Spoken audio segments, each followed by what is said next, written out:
Naliligo sa ginintuang ilaw ang marangyang Grand Ballroom ng Manila Peninsula.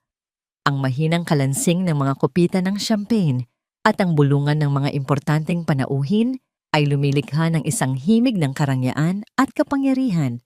Ito ang gabi ng gala ng pag-asa, isang taunang pagtitipon na inorganisa ng Velarde Corporation para sa mga piling-piling miyembro ng alta sosyedad ng Pilipinas. At sa gitna ng lahat, sa entablado nakatayo si Daniel Velarde, ang tagapagmana ng imperyo, ang larawan ng perpektong tagumpay. Matikas ang kanyang tindig sa suot na mamahaling tuksido. Bawat salitang binibitawan niya ay may bigat at tiwala, isang talumpating sinanay ng husto upang hangaan ng lahat. Sa kanyang tabi, tila isang diamanteng kumikinang, ay ang kanyang magandang nobya na si Camille de Villa. Ang ngiti nito ay kasing tamis ng pangako ng isang masaganang kinabukasan, isang perpektong pares para sa isang perpektong lalaki. Ang tunay na yaman, pagtatapos ni Daniel sa kanyang talumpati, habang ang kanyang mga mata ay nakatuon sa mga kamera, ay hindi nasusukat sa salapi, kundi sa kakayahan nating magbigay pag-asa sa mga nangangailangan. Isang magalang ngunit masigabong palakpakan ang pumuno sa bulwagan. Ang mga executive politiko at mamamahayag ay sabay-sabay na tumayo sumasaludo sa imahe ng isang pilantropong bilyonaryo. Ngunit ang perpektong larawang yon ay malapit ng magkalamat babasagin ng isang puwersang magulo at hindi inaasahan na babago sa tadhana ng lahat ng naroroon. Bigla isang hindi pangkaraniwang bulungan ang nagsimulang kumalat mula sa pangunahing pasukan.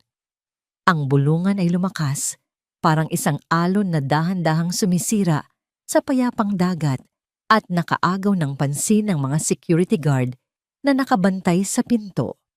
Mula sa pagitan ng mga naglalakihang pinto, isang bata ang sumugod papasok. Gutay-gutay ang kanyang damit at marungis sa uling ang kanyang mukha. Iniiwasan niya ang mga braso ng mga gwardiyang sumusubok na humarang sa kanya. Mabilis ang paghabol niya sa kanyang hininga. Ang mga paa niyang nakayapak ay lumilikha ng mabilis na tunog sa makintab na marmol na sahig at ang kanyang mga mata ay desperadong hinahanap ang iisang tao sa entablado. Ang mga tao ay nagsiatrasan, isang halo ng pagkagulat, pandidiri at pag-uusisa ang mababasa sa kanilang mga mukha. Isang maluwag na landas ang nabuo patungo kay Daniel na natigilan sa pagsasalita, bakas ang pagkalito sa kanyang mukha. Ang bata na sa tantiyan niya ay nasa 8 taong gulang ay huminto sa harap ng entablado. Humihingal siya, ang kanyang dibdib ay mabilis na umaangat at bumababa, habang ang mga security guard ay nakapalibot na sa kanya, handang kaladkarin siya palabas ng lugar na iyon na para lamang sa mayayaman. Itinaas ni Daniel ang isang kamay, isang senyas na nagpatigil sa mga gwardiya. Nakaramdam siya ng isang kakaibang koneksyon sa mga mata ng bata, isang tingin na puno ng katotohanan at pagmamadali na tila humahamon sa kanya. Senyor Velarde, sigaw ng bata, ang kanyang boses ay tila pumunit sa katahimikan ng bulwagan. Hindi niya pinansin ang mga kamay na nakahawak na sa kanyang mga balikat. Hindi patay ang nanay ninyo. Isang nakabibinging katahimikan ang sumunod sa pahayag na yon.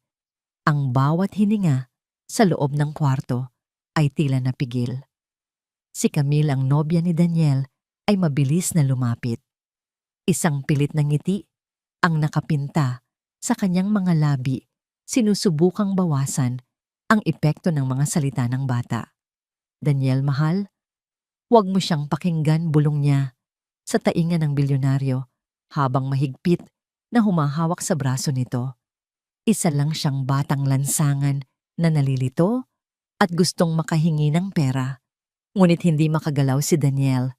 Ang mga salita ng bata ay parang bombang sumabog sa kanyang kalooban, ginigising ang isang pagdududa na matagal na niyang pinipilit na ibaon sa limot. Anong sinabi mo? Tanong ni Daniel. Hindi pinapansin ang higpit ng pagkakahawak ni Camille. Lumapit siya sa gilid ng entablado upang titigan ng diretso ang maitim at seryosong mga mata ng bata. Ang maliit na bata ay nagpumiglas mula sa mga gwardiya. Isang braso niya ang nakawala at may dinukot siya mula sa kanyang bulsa. Isang bagay ang kumislap sa ilalim ng mga artipisyal na ilaw na parang isang bituin. Pinabibigay niya po ito, sabi ng bata, at inihagis ang bagay patungo sa paanan ni Daniel. Lumapag ito na may kasamang matinis na kalansing. Ito ay isang lumang rosaryo na gawa sa perlas. Ang mga butil nito ay halatang gamit na sa pagdarasal. Kamukhang kamukha ito ng rosaryong laging daladala ng kanyang ina. Dahan-dahang yumuko si Daniel na parabang natatakot siyang maglaho ang rosaryo kapag hinawakan niya ito. Nang abuti ng kanyang mga daliri, ang mga butil agad niyang nakilala ang pamilyar na tekstura nito at ang krusipiho. Isang matingkad na alaala. Ang bumalik sa kanya ang kanyang ina, si Dr. Aurora Velarde, na nakaupo sa harap ng piano, tumutugtog ng isang malumanay na himig, habang ang rosaryo ay nakapatong sa ibabaw ng instrumento, kumikinang sa sinag ng hapon. Imposible bulong ni Daniel, nanginginig ang kanyang boses. Pakiramdam niya ay guguho ang sahig na kanyang kinatatayuan at ang buong realidad niya ay nadudurog. Si Camille na halatang halata na ang pagkabahala ay sinubukang agawin ang rosaryo mula sa kanya. Ang kanyang kilos ay mabilis, ngunit pilit na pinongtingnan. Maraming rosaryo ang magkakamukha. Daniel, giit niya, ang tono ay isang halo ng pakiusap at pag-uutos. Mahal, huwag mong hayaan na sirain ito ang pinakaimportanteng gabi ng karera mo. Ngunit tumayo si Daniel, hawak ang rosaryo sa kanyang palad ng napakahigpit. Ang mga gilid ng krus ay bumaon sa kanyang balat, nagdulot ng sakit na kailangan niya para manatiling gising sa katotohanan. Anong pangalan mo? Tanong niya. Sa bata, tuluyang binalewala ang kanyang nobya at ang daan-daang mga kamera na ngayon ay live na ipinapalabas ang bawat sandali. Nico po, sagot ng bata. Tumigil na siya sa pagpupumiglas sa mga gwardiya. Alam niyang nakuha na niya ang atensyon ng nag-iisang taong mahalaga. Bitawan niyo siya, utos ni Daniel. Ang kanyang boses ay may awtoridad na hindi matatanggihan. Agad na umatras ang mga gwardiya, hinayaan ng bata na makahinga ng malaya sa gitna ng sahig. Inayos ni Nico ang kanyang maruming damit na may dignidad at sinalubong ang tingin ng bilyonaryo. Isang katapatan ang mababakas sa kanyang mukha, isang malaking kaibahan sa pagkukunwari ng mga taong nakapaligid sa kanila. Sabi po niya, makikilala ninyo raw ang rosaryo, paliwanag ni Nico. May gasgas daw po sa krus noong nahulog niya ito sa dati ninyong bahay. Binaligtad ni Daniel ang krus at doon nakita niya ito, ang maliit at halos hindi na makitang gasgas na tanging siya at ang kanyang ina lamang ang nakakaalam. Ito ang hindi maikakailang patunay ng katotohanan. Ang bulungan ng mga tao ay naging isang malakas na ugong ng mga espekulasyon at tsismis. Ang mga mamamahayag ay mabilis na nagtatype sa kanilang mga telepono, ikinakalat ang balita ng eskandalo.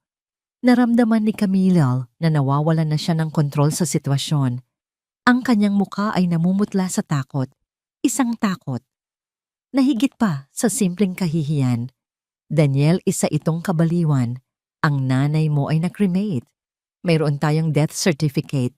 Nasa atin ang mga abo, sigaw niya, nilalakasan ang boses upang marinig ng lahat. Tumingin si Daniel sa kanya. At sa unang pagkakataon, may nakita siya sa mga mata ni Camille na hindi pag-ibig, kundi isang malalim at kalkuladong takot.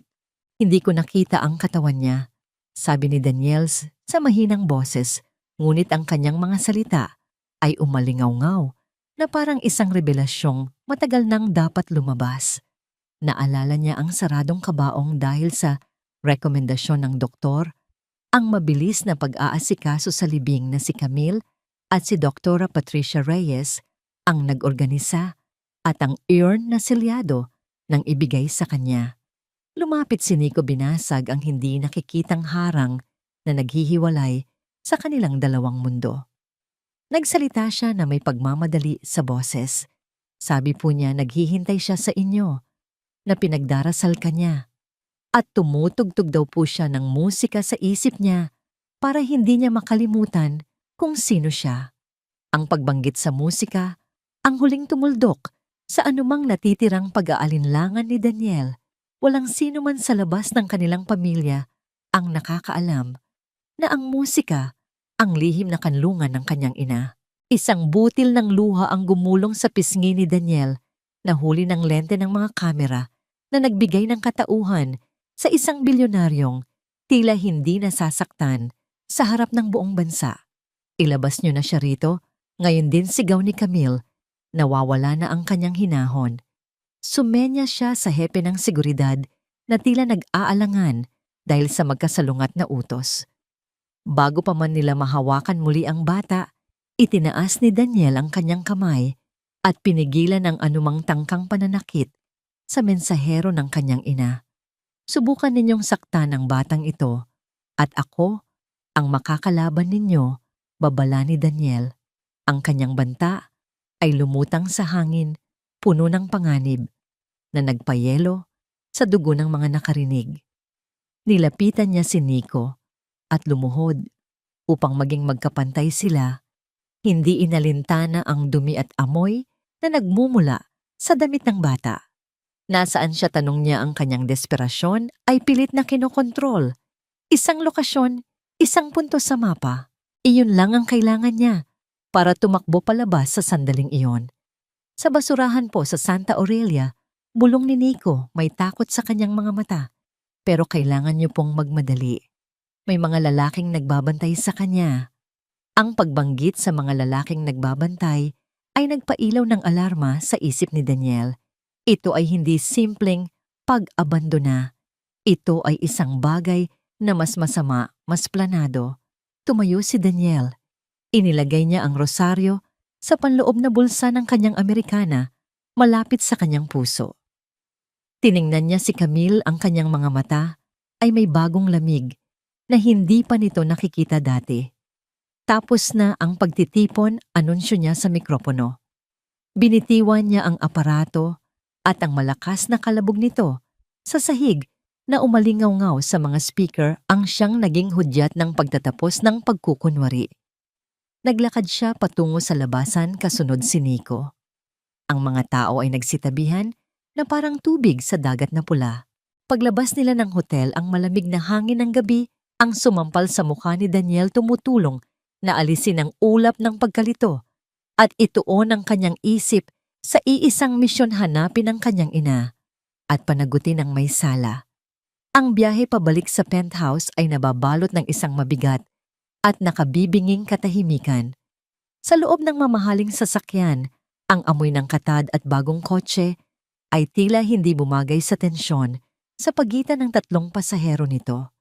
Si Daniel, ang mga kamay ay mahigpit na nakakapit sa manibela. Ang mga ugat sa kanyang braso ay bakat na bakat.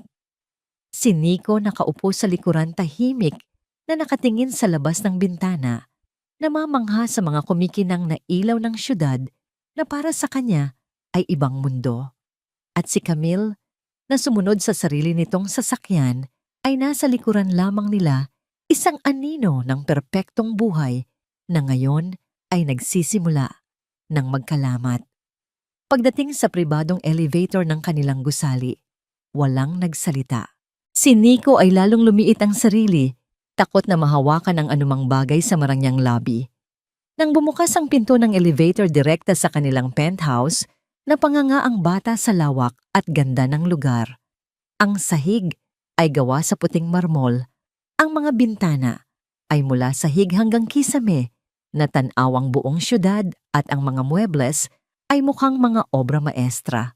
Magpahinga ka muna rito, Nico, sabi ni Daniel.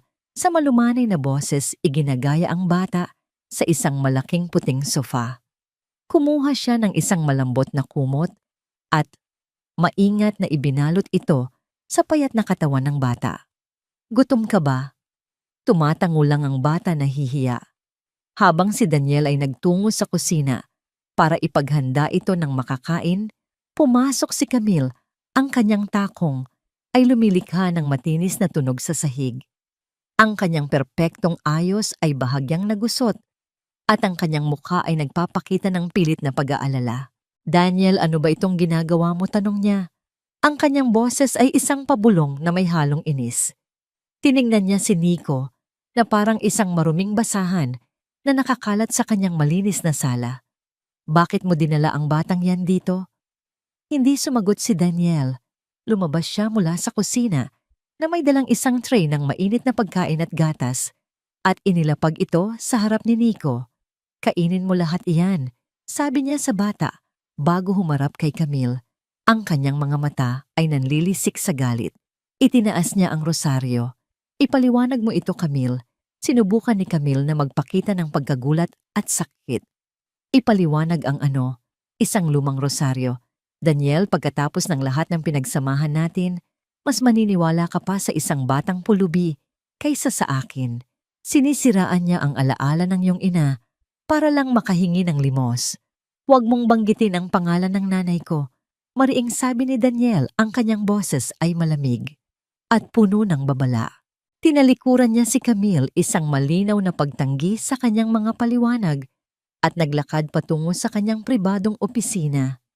Ang opisina ni Daniel ay isang santuwaryo ng kaayusan, madilim na kahoy, mga bookshelf na puno ng mga libro, at isang malaking lamesa na laging malinis. Ngunit ngayon, sinimulan niyang halongkatin ang mga drawer. Ang kanyang mga kilos ay mabilis at walang pakundangan. Hinahanap niya ang folder kung saan nakatago ang lahat ng dokumento tungkol sa pagkamatay ng kanyang ina. Pumasok si Camille sa opisina. Isinara ang pinto sa likuran niya. "Ano ba ang hinahanap mo, Daniel? Itigil mo na ito. Tinotorture mo lang ang sarili mo." Sa wakas natagpuan niya ito. Isang kulay abong folder na may etiketang Belarde Dera A. Aurora V. Ang kanyang mga kamay ay bahagyang nanginginig nang buksan niya ito sa ibabaw ng kanyang lamesa. Ikinalat niya ang mga dokumento, ang death certificate, mga ulat mula sa klinika, mga resibo. Lahat ay tila na sa ayos. Ngunit pagkatapos, isang papel ang nakaagaw ng kanyang pansin, ang authorization for cremation. At sa ilalim nito ang kanyang pirma. Tinitigan niya itong mabuti. Ang petsa 10 buwan na ang nakalipas. Ang petsang yun malinaw na malinaw sa kanyang alaala. Iyon ang araw na lumipad siya patungong Singapore para sa isang napakahalagang business merger. Imposibleng napirmahan niya ito. Isang malamig na kuryente ang gumapang sa kanyang gulugod nang maalala niya ang mga salita ni Camille noong mga panahong iyon. "Hayaan mo na ako ang umasikaso ng lahat, mahal," sabi nito sa kanya habang yakap-yakap siya. "Nandito lang ako para tulungan ka, para hindi ka na mahirapan pa sa gitna ng iyong pagdadalamhati." Itinulak niya ang dokumento sa ibabaw ng lamesa patungo kay Camille. "Pirma ko ba ito, Camille?" tanong niya. Ang kanyang boses ay kalmado ngunit may nakatagong bagsik. Namutla si Camille. Tinitigan niya ang papel at sinubukang tumawa, isang tawang pilit at kinakabahan. "Oo naman, mahal. Di ba ka nakalimutan mo lang? Sobrang stress mo nung mga panahong yon. Alam mo naman ang isip natin naglalaro ng mga trick kapag tayo ay nagluluksa. Hindi ako nakakalimot sa mga pinipirmahan ko," giit ni Daniel, dahan-dahang tumayo. Tinitigan niya si Camille ng diretso sa mga mata. "At hindi ko rin nakakalimutan na ikaw ang nagpumilit na si Dr. Patricia Reyes ang personal na humawak sa kaso ni Mama. Ipinagbawal mo ang ibang doktor na lumapit sa kanya. Si Dr. Reyes ang pinakamagaling. Gusto lang natin ang pinakamabuti para kay Tita Aurora." Depensa ni Camille. Ang kanyang boses ay tumataas na. "Ang pinakamabuti o ang pinakakumbinyente?" ganti ni Daniel. Hindi na makatingin si Camille sa kanya. Ang kanyang mga mata ay nagpapakita ng takot. Bigla siyang tumalikod at mabilis na naglakad palabas ng opisina. "Kailangan kong umalis. May importante akong pupuntahan," sabi niya, nanginginig ang boses. Nagmamadali siyang lumabas ng penthouse. Ngunit ang hinala ni Daniel ay mas malakas na. Alam niyang may tinatago ito. Nang marinig niya ang pagsara ng pinto ng apartment, dahan-dahan siyang lumapit dito at idinikit ang kanyang tainga. Sa kabilang panig sa pasilyo sa labas, narinig niya ang nagmamadaling pag-type ni Camille sa kanyang telepono at pagkatapos ay ang kanyang boses isang bulong na puno ng pagkasindak. Hello, Patricia. Mayroong sandaling katahimikan. Nalaman na niya, oo tungkol sa Rosario, may isang bata. Hindi ko alam, pero nasa kanya na ang hinala. Kailangan nating gumawa ng paraan. Kailangan nating siguraduhin na ang lahat ng bakas ay nawala. Ang bawat salita ay parang isang patalim na tumutusok sa puso ni Daniel. Ang pangalang Patricia ang huling kumpirmasyon na kailangan niya. Hindi ito paranoia. Ito ay isang tunay na sabuatan na nangyayari sa ilalim mismo ng kanyang bubong. Huminga siya ng malalim. Ang sakit ng pagtataksil ay humahalo sa nag-alab na apoy ng galit. Bumalik siya sa kanyang opisina at kinuha ang isang larawan ng kanyang ina mula sa lamesa. Tinitigan niya ang maamong mukha nito. Pangako ma, bulong niya sa larawan, hahanapin kita. At sisirain ko ang bawat kasinungalingang itinayo nila. Isinara niya ang pinto ng opisina. Hindi na siya ang nagdadalamhating anak. Ngayong gabi, isa siyang mangangaso at ang kanyang puntirya ay ang katotohanan gaano man ito kasakit at kadilim. Lumipas ang magdamag na tila isang bangungot na ayaw matapos. Hindi nakatulog si Daniel. Ang bawat sulok ng marangyang penthouse na dati simbolo ng kanyang tagumpay ay tila naging isang malamig na hawlapuno ng mga anino ng kasinungalingan. Umalis si Camille at hindi na bumalik isang malinaw na pag-amin ng kasalanan para kay Daniel. Si Nico naman ay mahimbing na natulog sa sofa. Ang kanyang pagod ay mas matimbang kaysa sa takot, isang paalala kay Daniel kung para kanino ang kanyang laban. Kinaumagahan, bago pa man sumikat ang araw, ginising ni Daniel ang bata. Naghanda siya ng mabilis na almusal at habang kumakain sila sa katahimikan, isang plano ang nabubuo sa kanyang isip. Hindi niya maaaring pagkatiwalaan ng sinuman sa kanyang sirkulo, ang kanyang mga abogado, ang kanyang mga executive. Lahat sila ay maaaring kasabwat o madaling maimpluwensyahan ni Camille at ng pamilya nito. Kailangan niya ng isang taong mula sa nakaraan. Isang taong ang katapatan ay nasubok na ng panahon at isang pangalan ang pumasok sa kanyang isip, Mang Tomas. Si Mang Tomas ang naging personal na driver ng kanyang ina sa loob ng halos 30 taon. Higit pa sa isang empleyado, naging parte na ito ng kanilang pamilya. Siya ang naghahatid sa kanya sa eskwela. Noong bata pa siya, ang tagabili ng gamot ng kanyang ina, ang tahimik na saksi sa lahat ng masasaya at malulungkot na kabanata ng kanilang buhay. Ngunit 2 linggo matapos ang pagkamatay ni Dr. Aurora, bigla na lang siyang sinibak sa trabaho ni Camille. Ang dahilan pagbabawas ng mga gastusin. Isang dahilan na nooy pinaniwalaan ni Daniel sa gitna ng kanyang pagluluksa, ngunit ngayoy tila isang malaking kabalintunaan. Nico, may pupuntahan tayo, sabi ni Daniel sa bata, habang inaabot dito ang isang bagong jacket. Kailangan kong makausap ang isang matandang kaibigan. Iniwan nila ang penthouse at habang naglalakad sila sa parking lot, naramdaman ni Daniel na tila may mga matang nakamasid sa kanila. Isang itim na kotse na may tinted na salamin ang nakaparada sa di kalayuan, isang detalyeng dati. Hindi niya papansinin. Ang kanyang kutob ay nagsasabing hindi ito nagkataon lang. Sumakay sila sa isa sa kanyang mga hindi gaanong kapansin-pansing sasakyan at nagmaneho patungo sa isang masikip na lugar sa Maynila, malayo sa karangyaan ng Makati. Ang address ni Mang Tomas ay nasa isang lumang notebook na naitago niya. Ito ay isang maliit na apartment sa isang gusaling kailangan na ng pintura. Kumatok si Daniel sa pinto nayari sa manipis na kahoy. Ilang sandali pa bumukas ito ng bahagya at sumilip ang isang matandang lalaki. Ang dating matipunong katawan ni Mang Tomas ay nangayayat ang kanyang buhok ay mas pumuti at ang kanyang mga mata ay nagpapakita ng pagod at pag-iingat. Senyorito Daniel, gulat na tanong ng matanda. Tila hindi siya makapaniwala sa kanyang nakikita. Mang Tomas, maaari po ba kaming pumasok? Pakiusap ni Daniel. Nag-aalangang binuksan ng matanda ang pinto. Ang loob ng apartment ay maliit at simple, ngunit malinis.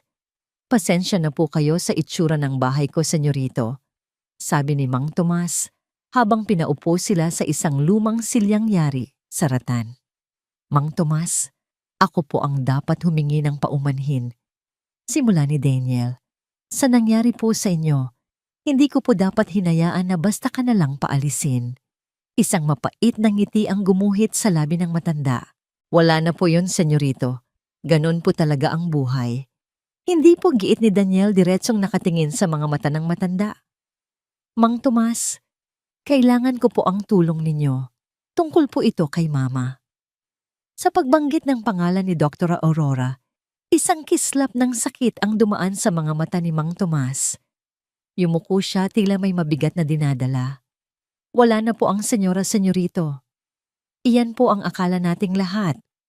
Sabi ni Daniel, inilabas niya ang rosaryo at ipinakita ito sa matanda.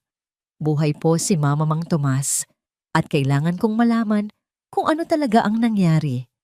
Nang makita ni Mang Tomas ang rosaryo, nanlaki ang kanyang mga mata. Hinawakan niya ito na may panginginig. Ang rosaryo ng senyora. Bulong niya. Tumingin siya kay Daniel pagkatapos ay kay Nico na tahimik na nakaupo sa isang sulok. Ang takot sa kanyang mukha ay dahan-dahang napalitan ng determinasyon. Tila ang katapatan niya sa kanyang dating amo ay mas malakas kaysa sa anumang takot. Senyorito, mapangganib po ang mga taong yon. Babala niya sa mahinang boses. Alam ko po, kaya kayo ang nilapitan ko. Sagot ni Daniel. Mang Tomas, sabihin ninyo sa akin ang totoo. Ano po ang nakita ninyo noong mga huling araw ni Mama sa klinika? Huminga ng malalim si Mang Tomas. Ang kanyang mga balikat ay gumuho na parang sa wakas ay bibitawan na niya ang isang pasanin na matagal na niyang kinikimkim. Noong huling araw na dinalaw ko ang senyora, simula niya ang kanyang boses ay nanginginig. Naabutan ko po si Dr. Patricia Reyes sa loob ng kanyang kwarto. May itinitinurok po siyang gamot sa dextrose ng senyora. Ang sabi niya, bitamina lang daw po. Pero pagkatapos noon, hindi na po nagkamalay ang senyora. Tuloy-tuloy na po ang tulog niya. Nanigas si Daniel sa kanyang kinauupuan. Sinubukan ko pong magtanong. Pagpapatuloy ng matanda, habang nagsisimulang mamuo ang luha sa kanyang mga mata. Pero kinausap po ako ni Ma'am Camille. Sabi niya, huwag daw po akong makialam. Binantaan niya po ako. Sabi niya kung hindi ako mananahimik baka kung ano ang mangyari sa pamilya ko, sa probinsya. Natakot po ako, senyorito. Patawarin ninyo po ako. Isang luha ang tuluyang pumatak mula sa mata ni Mang Tomas. Inabot ni Daniel ang kanyang balikat at marahang pinisil ito. Wala po kayong kasalanan, Mang Tomas. Ginawa lang po ninyo ang tama para protektahan ang pamilya ninyo. Pero ngayon, kailangan ko pong protektahan ang nanay ko. Tumingin siya sa matanda. Mayroon pa po ba kayong ibang napansin kahit ano, kahit gaano kaliit? Nag-isip si Mang Tomas. May isa pa pong bagay. May isang kulay abong van na madalas pumunta sa klinika kapag gabi. Walang marka, pero may nakasulat na maliit sa gilid. Almeida Logistics. Sila raw po ang naghahatid ng mga medical supplies. Pero kakaiba po ang mga itsura ng mga driver. Hindi po mukhang mga delivery man. Almeida Logistics. Itinatak ni Daniel ang pangalan sa kanyang isipan. Ito na ang susunod na piraso ng puzzle. Saan po ang klinika ni Dr. Reyes? Tanong ni Daniel. Isang pribadong klinika po sa Quezon City, sagot ni Mang Tomas. Ibinigay niya ang eksaktong address. Tumayo si Daniel. Maraming salamat po, Mang Tomas. Utang ko po sa inyo ang buhay ko. Mag-iingat po kayo, senyorito. Sabi ng matanda, ang kanyang mukha ay puno ng pag-aalala. Hindi po sila mga ordinaryong tao.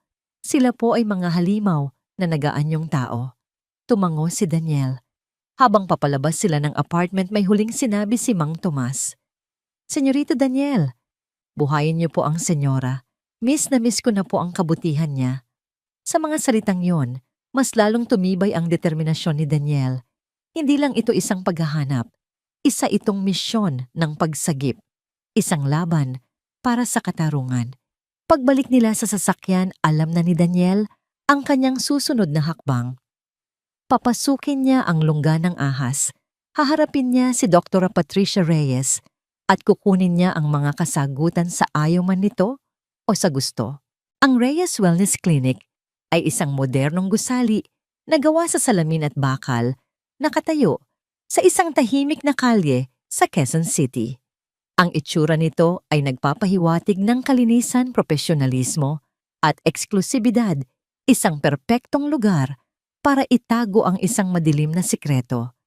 Ipinark ni Daniel ang kanyang sasakyan sa kabilang kalye kung saan hindi ito gaanong mapapansin. Nico, dito ka lang muna sa loob. Mahigpit niyang bilin sa bata.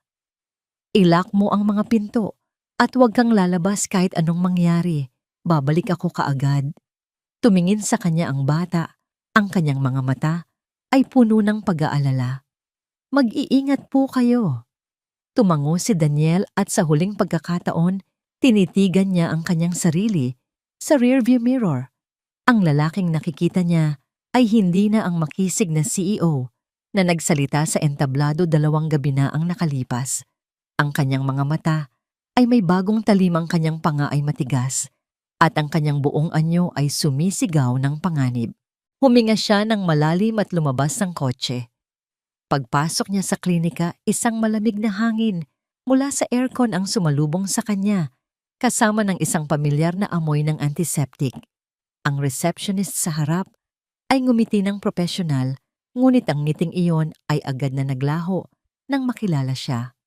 Mr. Belardi, anong sorpresa? May appointment po ba kayo kay Dr. Reyes? No? Tanong ng babae, ang kanyang boses ay bahagyang nanginginig. Wala akong appointment. Diretsong sabi ni Daniel, ang kanyang boses ay malamig at walang emosyon. Pero kakausapin ko siya. Ngayon din. Pasensya na po, pero may pasyente po siya ngayon. Baka gusto niyong maghintay. Hindi na niya pinatapos ang babae. Nilagpasan niya ang front desk at naglakad direkta sa pasilyo patungo sa opisina na may nakasulat na pangalan DRA, Patricia Reyes, MD, Medical Director. Ang receptionist ay sumunod, nagpapanik na sumisigaw ng kanyang pangalan. Binuksan ni Daniel ang pinto ng walang katok. Sa loob natigilan si Dr. Patricia Reyes. Nakaupo siya sa likod ng isang malaking mahogany desk, may kausap sa telepono. Ang kanyang mukha na laging kalmado at kontrolado ay nagpakita ng panandaliang pagkagulat at takot. Bago niya ito, mabilis na pinalitan ng isang maskara ng pagkairita. I'll call you back. Mabilis niyang sabi sa kausap bago ibaba ang telepono. Tumingin siya kay Daniel, pagkatapos ay sa receptionist na humihingi ng paumanhin sa may pintuan. It's all right, Ana. Iwan mo na kami. Nang makasara ang pinto, tumayo si Dr. Reyes. Nakasuot siya ng isang puting-puting coat, ang kanyang buhok ay perpektong nakaayos. Siya ang larawan ng isang respetadong doktor. Daniel, ano ang ibig sasabihin nito? Tanong niya, ang kanyang tono ay matigas. Hindi ka maaaring basta-basta na lang pumasok dito. Kailangan nating mag-usap, Patricia. Sagot ni Daniel, dahan-dahang lumapit sa kanyang lamesa. Tungkol sa nanay ko. Isang pilit na buntong hininga ang pinakawalan ng doktora. Nakausap ko na si Camille. Daniel, alam kong nagluluksa ka pa rin, pero ang ginagawa mo ay hindi na tama. Ang pagpapaniwala sa isang batang kalye. Huwag mong isama si Camille dito. Putol ni Daniel.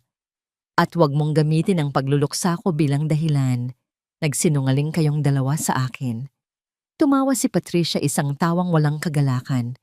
Nagsinungaling, Daniel, ginawa namin ang lahat para sa nanay mo. Pero mahina na talaga ang kanyang katawan. Kailangan mo nang tanggapin iyon. Ang gusto kong makita ay ang totoong medical records niya. Giit ni Daniel. Hindi ang mga pekeng dokumentong ibinigay ninyo sa akin. Gusto kong makita ang logbook ng mga gamot na ibinigay ninyo sa kanya, ang mga resulta ng huling laboratory tests, ang CCTV footage ng kanyang kwarto sa huling linggo niya rito. Nanigas ang mukha ni Patricia. Ang mga yan ay kumpidensyal na at nasa aming central server. Kailangan ng masusing proseso para makuha yon. Kung gayon, simulan mo na ang proseso at mariing, sabi ni Daniel, dahil hindi ako aalis dito hanggat hindi ko nakikita ang mga iyon. Nagkatinginan sila, isang labanan, titigan. Alam ni Daniel na hindi niya makukuha ang mga dokumento sa legal na paraan. Kailangan niyang gumawa ng paraan. Ang kanyang mga mata ay mabilis na naglakbay sa ibabaw ng lamesa ng doktora.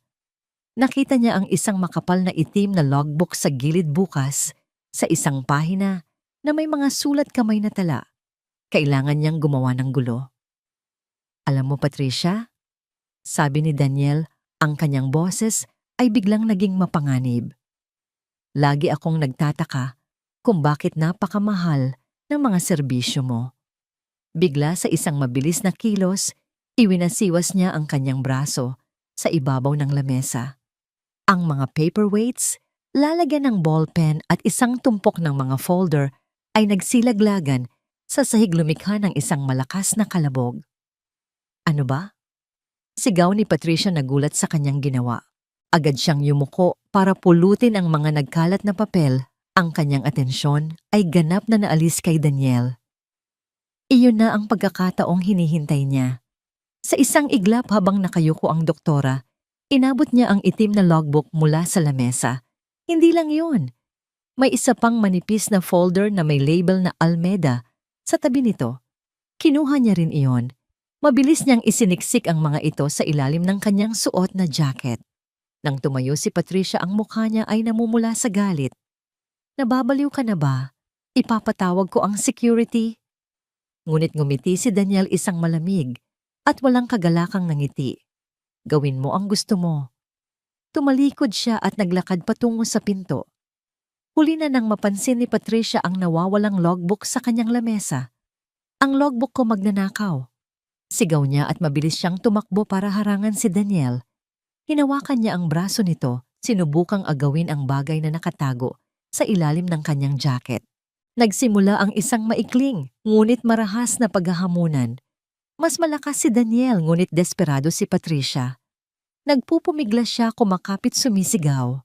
Itinulak siya ni Daniel nang bahagya sapat lang para makawala siya.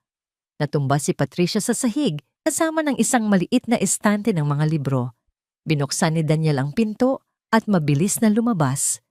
Narinig niya ang sigaw ni Patricia. Guard, pigilan ninyo siya. Tumakbo si Daniel sa pasilyo pabalik sa lobby. 2 security guard ang sumalubong sa kanya, sinusubukang harangan ang kanyang daan. Iniiwasan niya ang isa at itinulak ang isa pa. Hindi niya na kailangang makipag-away. Kailangan niya lang makalabas. Itinulak niya ang salaming pinto ng klinika at tumakbo palabas sa kalsada. Hindi alintana ang mga busina ng sasakyan. Papalapit na siya sa kanyang kotse nang mapansin niya ito, ang itim na SUV na nakita niya kanina. Biglang bumukas ang pinto nito at 2 lalaking nakauniporme ang mabilis na bumaba. Hindi sila mga security guard ng klinika. Mukha silang mga professional na goons. Daniel, sigaw ni Nico mula sa loob ng kotse. Hindi na nag-isip si Daniel. Sumakay siya sa driver's seat, mabilis na isinusi ang makina at pinaharurot ang sasakyan. Narinig niya ang malakas na pag-ungol ng makina ng itim na SUV sa likuran niya. Nagsimula na ang habulan. Tumingin si Daniel sa rearview mirror. Ang SUV ay mabilis na humahabol, sinusubukang isara ang agwat sa pagitan nila. Kinabig niya ang manibela pakaliwa pumasok sa isang masikip na eskinita. "Kumapit ka, Nico!" Sigaw niya. Ang puso niya ay kumakabog ng mabilis, isang halo ng takot at adrenaline. Pero sa ilalim ng kanyang jacket ramdam niya ang bigat ng logbook at ng folder. Ang bigat ng katotohanan. Alam niyang ang panganib na sinusuong niya ay sulit.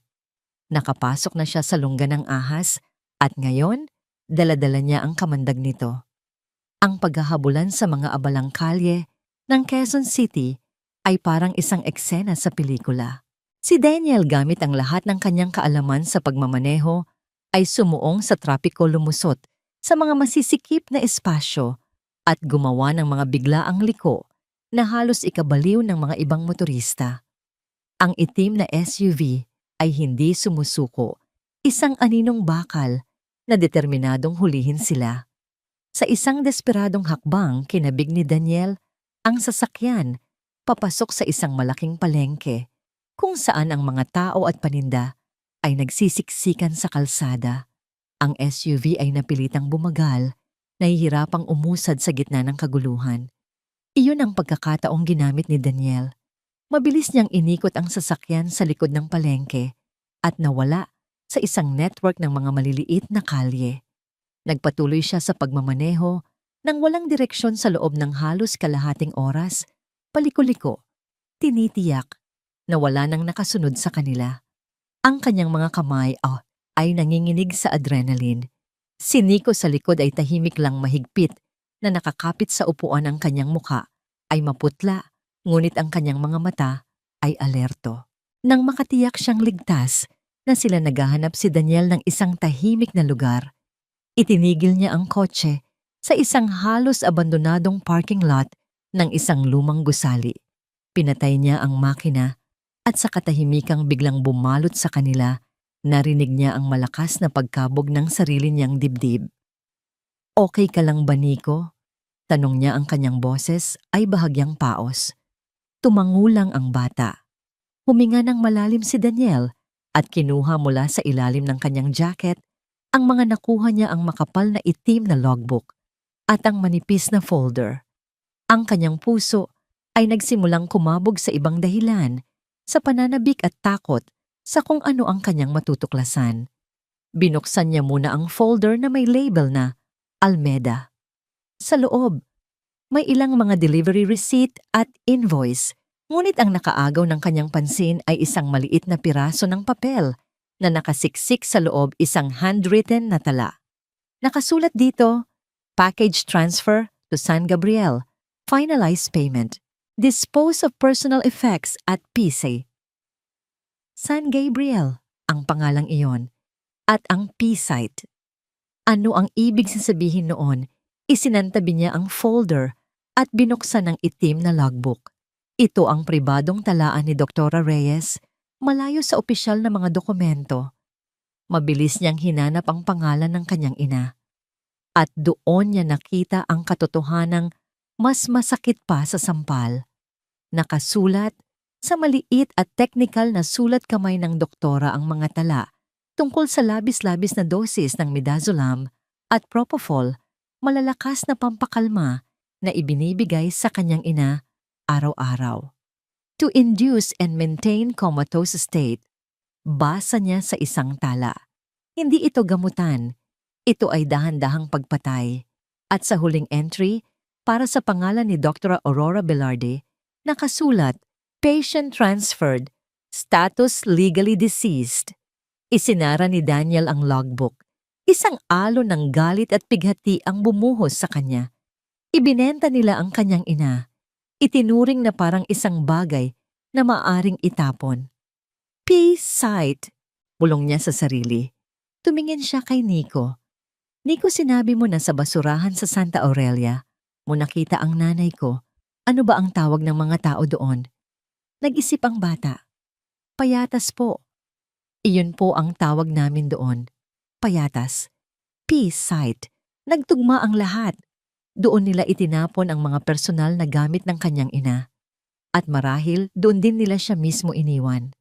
"Nico," sabi ni Daniel, ang kanyang boses ay determinado. Kailangan nating pumunta doon, ituro mo sa akin. Ang biyahe patungo sa Payatas ay isang paglalakbay patungo sa ibang bahagi ng mundo. Habang papalayo sila sa sentro ng syudad, ang mga matatayog na gusali ay napalitan ng mga magugulong kabahayan at ang mga malalapad na kalsada ay naging mga makikitid at baku-bakong daan. Ang malinis na hangin ay unti-unting napalitan ng isang masangsang na amoy, ang amoy ng nabubulok na basura, isang amoy na dumidikit sa damit at sa kaluluwa. Nang marating nila ang paanan ng bundok ng basura, natigilan si Daniel. Hindi niya lubos sa kalain ang lawak nito. Mga bundok na gawa sa basura ang nakatayo sa harap niya at sa gitna ng mga ito, mga tao, mga lalaki, babae at mga batang kasinliit ni Nico ay naghahalungkat naghahanap ng anumang mapapakinabangan. Mga uwak ay lumilipad sa itaas, nakikisalo sa pista ng pagkasira. Dito po, sabi ni Nico, bumaba ng kotse. Para sa kanya ito ay pamilyar na tanawin. Ngunit para kay Daniel, ang kanyang mamahaling sapatos na katad ay tila isang insulto sa lugar na yon. Sumunod siya sa bata, maingat na iniiwasan ang mga basag na bote at matutulis na bakal. Ang mga tao ay napapatingin sa kanila, ang kanilang mga mata ay puno ng pagtataka at kawalan ng tiwala. Isang lalaking nakasuot ng mamahaling damit sa kanilang mundo ay nangangahulugan ng gulo. Giniya siya ni Nico sa isang masikip na daanan sa pagitan ng mga barong-barong na gawa sa yero karton at mga lumang tarpaulin. Ang hangin ay mabigat at mahirap hingahan. Dito po siya natutulog. Bulong ni Nico, huminto sa harap ng isang maliit na istruktura na halos hindi na nakatayo. Yumuko si Daniel para pumasok. Ang loob ay madilim at masikip.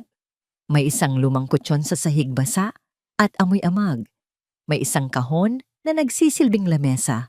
Ngunit sa kabila ng karumihan, may isang bagay na pumukaw sa kanyang pansin. Sa dingding na gawa sa karton, may isang guhit na ginawa gamit ang uling. Ito ay simple, ngunit hindi maipagkakamali, isang G-clef at ilang mga nota ng musika, ang pirma ng kanyang ina. Kasabay noon, isang ubo ang narinig niya mula sa labas. Isang matandang babae ang muka ay kulubot na sa hirap at sikat ng araw ang nakatayo sa may pintuan nakasandal sa isang tungkod. "Sino kayo?" tanong ng matanda. Ang kanyang boses ay magaspang. "Naghahanap po kami ng isang babae na tumira dito." Sagot ni Daniel, ang kanyang boses ay halos mabasag. Ang pangalan niya po ay Aurora. Tinitigan siya ng matanda mula ulo hanggang paa. Ikaw ba si Daniel?" Natigilan si Daniel. "Paano ninyo nalaman?" "Lagi kanyang ikinukwento sa amin," sabi ng matanda. "Ang mabuti niyang anak, ang matalino niyang anak. Sabi niya, darating ka raw para sunduin siya. Akala namin nagdedeliryo lang siya dahil sa sakit." "Sakit?" Mabilis na tanong ni Daniel. "May sakit po siya.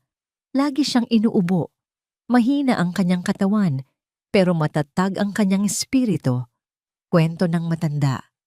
Tinuruan niya kaming magbasa. Tinuruan niya ang mga bata na kumanta. Kahit wala siyang anuman, ibinabahagi pa rin niya ang kanyang kaunting pagkain. Isa siyang anghel na napadpad sa impyernong ito. Hindi na napigilan ni Daniel ang mga luhang namumuo sa kanyang mga mata.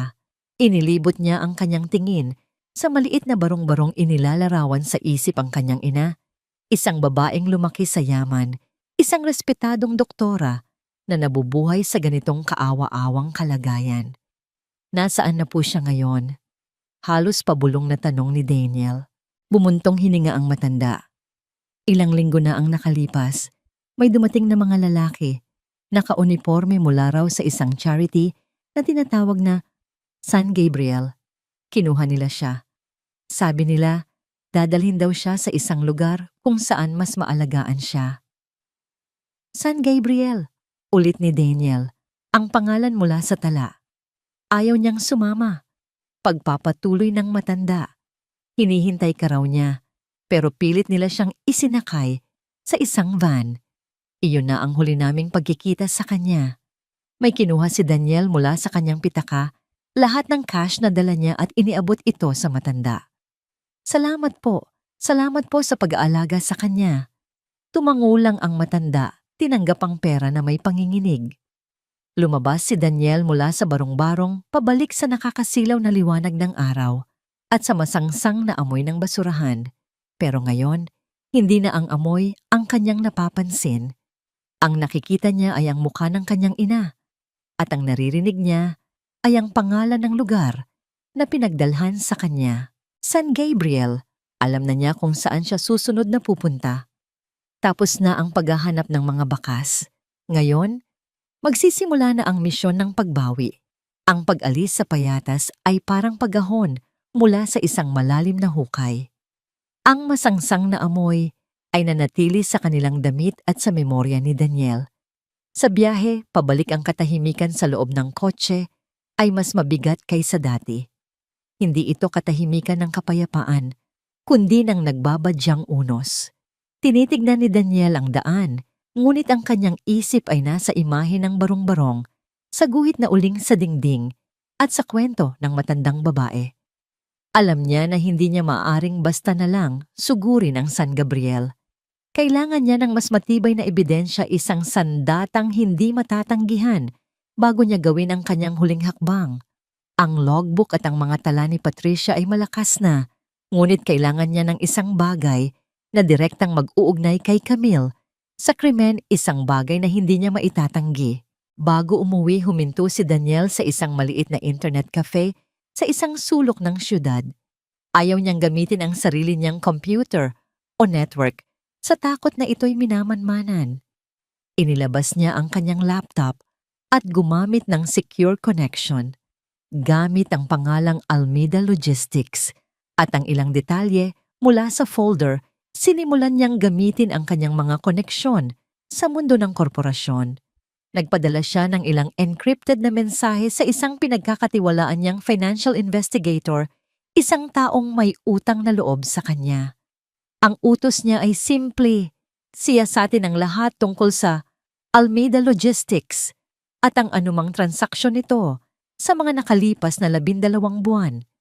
Kailangan ko ng resulta sa lalong madaling panahon.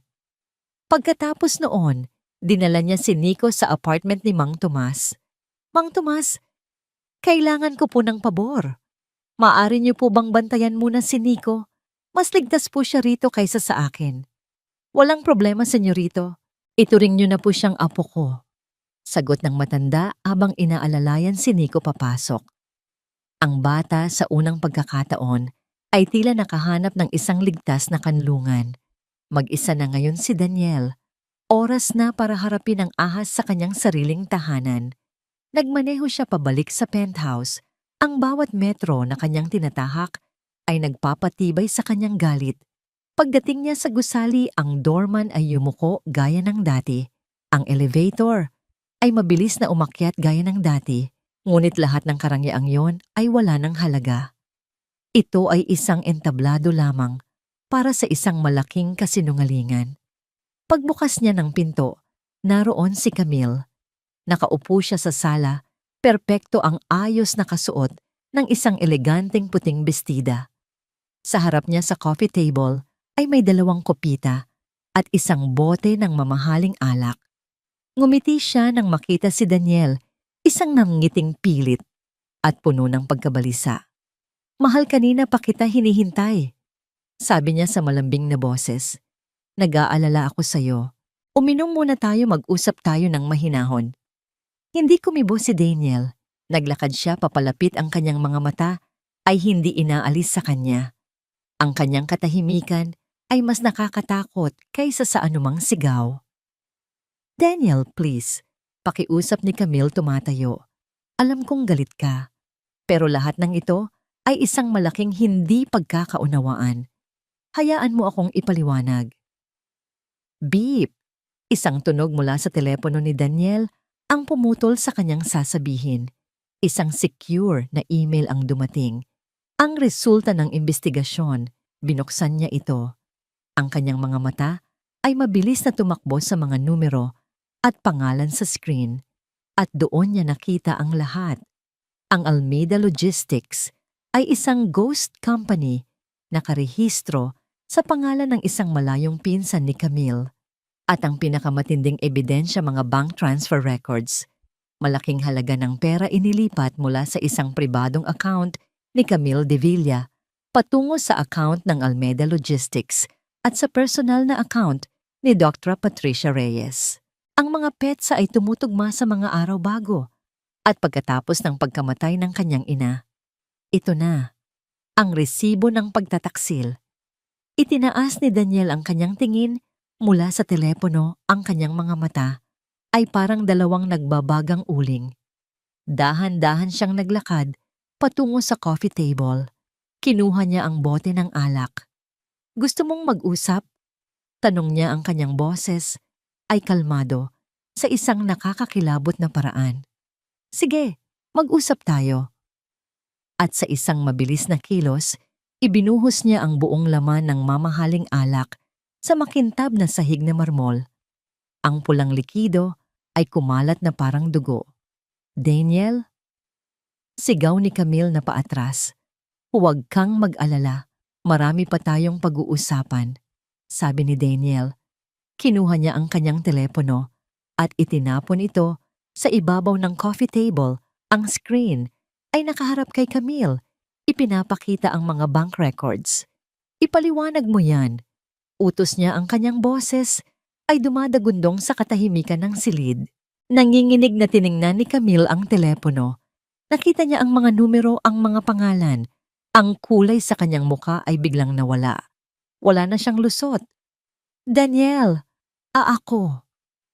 Nauutal niyang sabi, sinusubukang bumuo ng kasinungalingan, ngunit wala nang lumalabas. "Sino ang nag-register sa Almeida Logistics, Camille? Ang pinsan mo, hindi ba?" Sunod-sunod na tanong ni Daniel. Bawat salita ay parang isang suntok. "Magkano ang ibinayad mo kay Patricia para patahimikin ang nanay ko? Sapat ba para makabili ka ng bagong kotse o ng bagong kondo?" Hindi ganyan."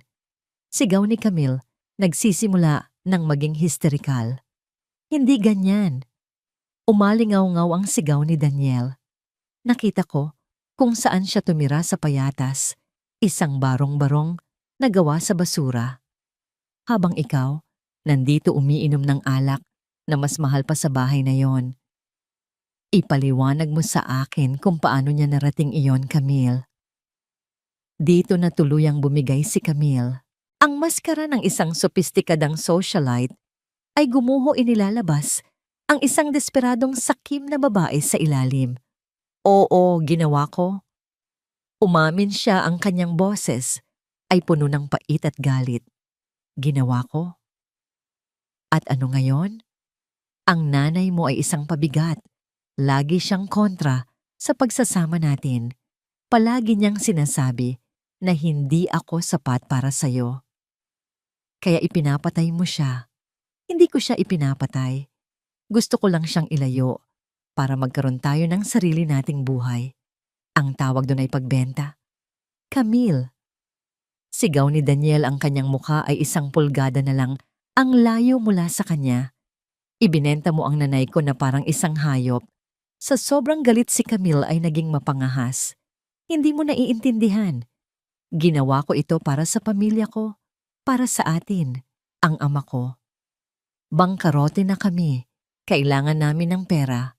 At ikaw, ang yaman mo, hindi mo naman mararamdaman ang mawawala." Iyon na ang huling salita. Ang pag-amin na ang lahat ng ito ay dahil sa pera. Ang sakit, galit at pagtataksil ay umabot na sa sukdulan sa loob ni Daniel. Hindi na niya napigilan ang kanyang sarili. Itinaas niya ang kanyang kamay. Isang malutong at malakas na sampal ang dumapo sa pisngi ni Camille. Ang tunog ay umalingaw-ngaw sa buong penthouse. Napahawak si Camille sa kanyang namumulang pisngi. Ang kanyang mga mata ay nanlalaki sa gulat at sakit. Tinitigan siya ni Daniel. Ang kanyang dibdib ay mabilis na umaangat at bumababa. Ang pag-ibig na dati niyang naramdaman para sa babaeng ito ay naging abot-tinangay ng hangin ng kanyang pagtataksil. Mula ngayon, sabi niya, ang kanyang boses ay naging isang malamig na bulong puno ng lason. Wala ka ng halaga sa akin. Hindi ka na parte ng buhay ko. Tumalikod siya at naglakad patungo sa pinto. Iniwan si Camille na umiiyak sa gitna ng basag na bote, natapong alak at ng mga durog na piraso ng kanilang kasinungalingan. Paglabas niya ng pinto, isinara niya ito ng malakas. Alam niyang ito na ang huling pagkakataon na tutungtong siya sa lugar na yon. Ang kanyang tahanan ay wala na roon. Ang kanyang tahanan ay kung nasaan man ang kanyang ina. At hahanapin niya ito kahit na kailangan niyang kalabanin ang impyerno. Naiwan si Camille sa sahig sa gitna ng natapong alak na parang dugo sa puting marmol. Ang sampal ni Daniel ay hindi lang pisikal na sakit. Ito ang tunog ng tuluyang pagguho ng kanyang mundo. Ang bawat kasinungalingan, bawat plano, bawat pangarap na itinayo niya sa pundasyon ng panlilinlang ay gumuho sa isang iglap. Nanginginig siyang dinampot ang kanyang telepono. Mayroon na lang siyang isang taong matatawagan, ang taong nagtulak sa kanya sa kadilimang ito. "Hello?" Sagot ng isang malamig at makapangyarihang boses sa kabilang linya. "Itay." Umiiyak na, sabi ni Camille. Tapos na. Alam na niya ang lahat. Walang bakas ng simpatiya sa boses ni Don Ricardo de Villa. "Tumigil ka sa pag-iyak na parang bata, Camille," mariin niyang sabi. Ang pag-iyak ay hindi makakalutas ng problema. Anong eksakto ang alam niya? Lahat, Itay, ang Almeda, ang mga bank transfer, lahat. Sinampal niya ako. Umalis siya. Isang mahabang katahimikan ang namagitan. Pagkatapos nagsalita si Don Ricardo, ang kanyang boses ay kalmado ngunit puno ng yelo. "Kung gayon, wala na tayong panahon para sa mga pagkakamali. Mayroon na lang tayong isang paraan para ayusin ito." Anong ibig mong sabihin?" Tanong ni Camille, isang bagong uri ng takot ang gumapang sa kanyang dibdib. "Ang problema sa San Gabriel," sabi ni Don Ricardo, "kailangan nang tapusin ngayong gabi rin. Siguraduhin mong wala ng ebidensya at siguraduhin mong wala ng testigo." Nanigas si Camille. Ang ibig sabihin ng kanyang ama ay malinaw na malinaw. Hindi lang ito paglilipat. Ito ay pagtatapos. Itay, hindi natin maaaring gawin iyon. Wala nang hindi natin maaaring gawin. "Camille," sigaw ng ama sa kabilang linya. "Ikaw ang nagpasok sa atin sa gulong ito. Ikaw ang tatapos nito. O gusto mong pareho tayong mabulok sa kulungan? Kumilos ka na." Click! Ibinaba na ng kanyang ama ang telepono. Naiwan si Camille na hawak ang telepono. Ang mga salita ng kanyang ama ay umuulit sa kanyang isip. Isa siyang puppet na pinutulan na ng tali ng kanyang amo. At ngayon, binigyan siya ng isang huling karumal-dumal na utos. Samantala, si Daniel ay nasa loob ng kanyang sasakyan. Ang galit ay kumukulo sa kanyang dugo. Ngunit sa ilalim ng galit na yon, mayroong isang nag-aalab na pangangailangan, ang pangangailangang kumilos ng mabilis. Ang pag-amin ni Camille ay hindi lang isang katapusan. Ito ay isang hudyat na ang panganib para sa kanyang ina ay mas malaki na ngayon kaysa dati. Alam niyang hindi niya basta-basta mahahanap ang San Gabriel. Kailangan niya ng eksaktong lokasyon. Huminto siya sa isang ligtas na lugar at tinawagan ang kanyang pinagkakatiwalaang pribadong imbestigador, Reyes Kaya. Sabi ni Daniel sa telepono, walang paligoy-ligoy. "May ipapahanap ako sa'yo." Isang lugar na tinatawag na San Gabriel. Malamang isang luma o abandonadong nursing home o pasilidad. Kailangan ko ng lokasyon.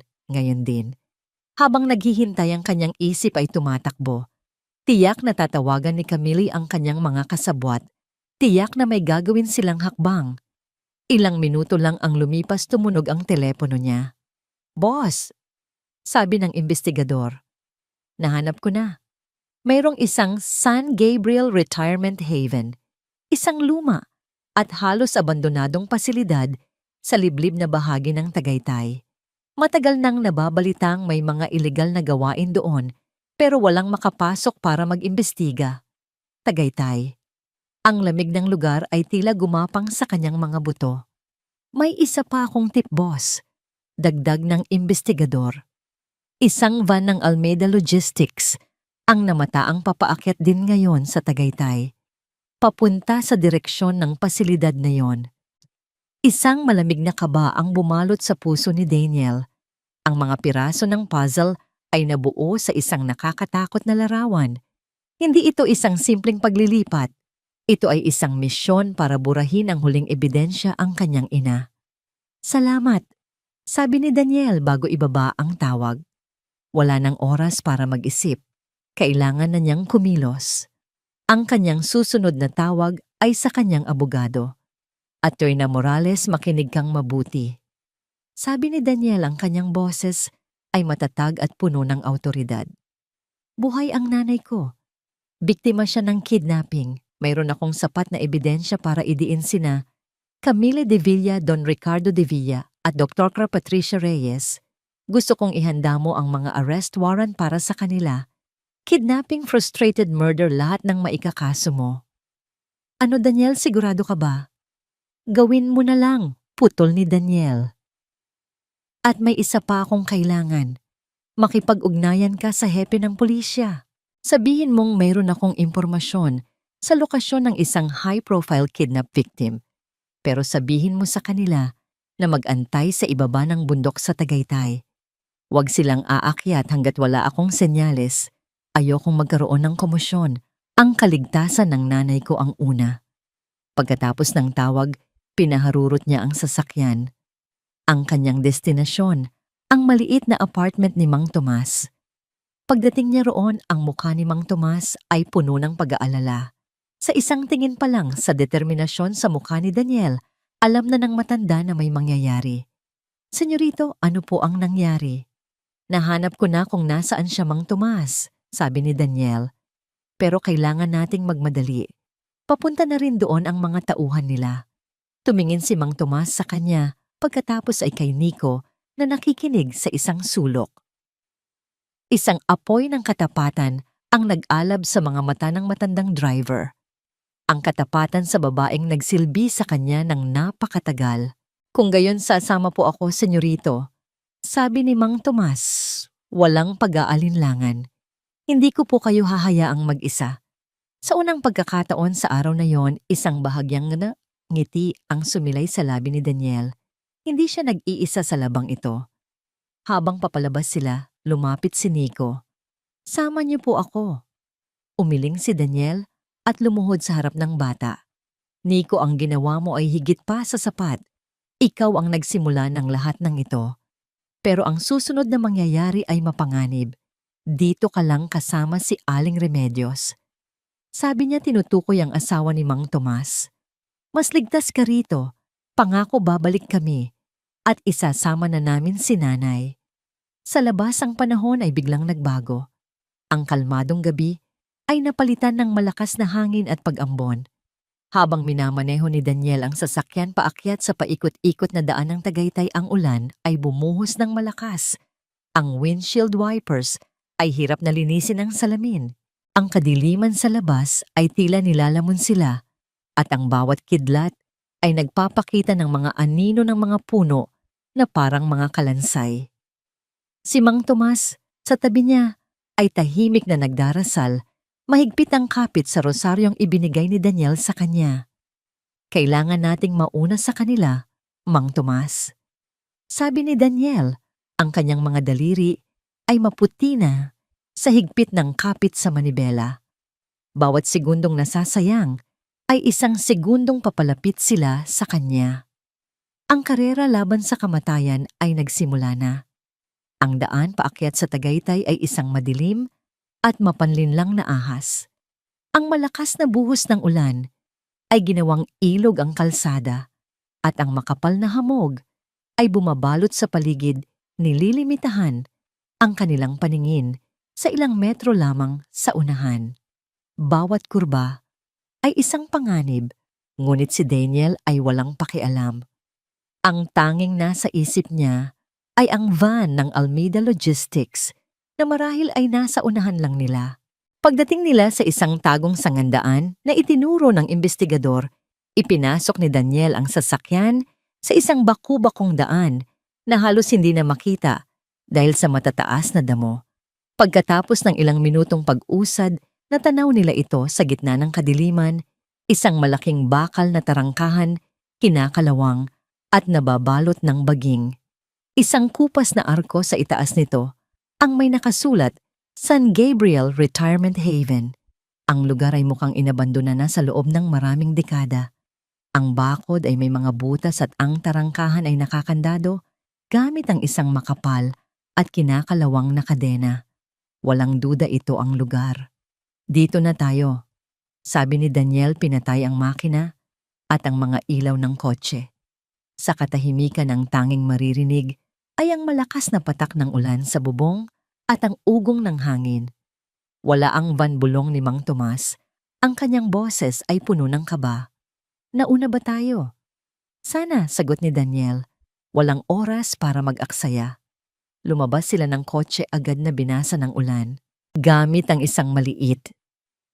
Ngunit malakas na flashlight, sinundan nila ang bakod hanggang sa makahanap sila ng isang bahaging gumuho na. Maingat silang umakyat at pumasok sa teritoryo ng San Gabriel. Ang nasa harap nila ay isang malawak at madilim na hardin na napabayaan na. Ang mga damo ay kasing taas ng kanilang baywang. Sa gitna nito nakatayo ang pangunahing gusali, isang luma at malaking bahay na bato. Ang estilo ay Espanyol na may mga bintanang nababalot ng rehas na bakal. Ang itsura nito ay nakakakilabot, parang isang bahay sa isang horror movie.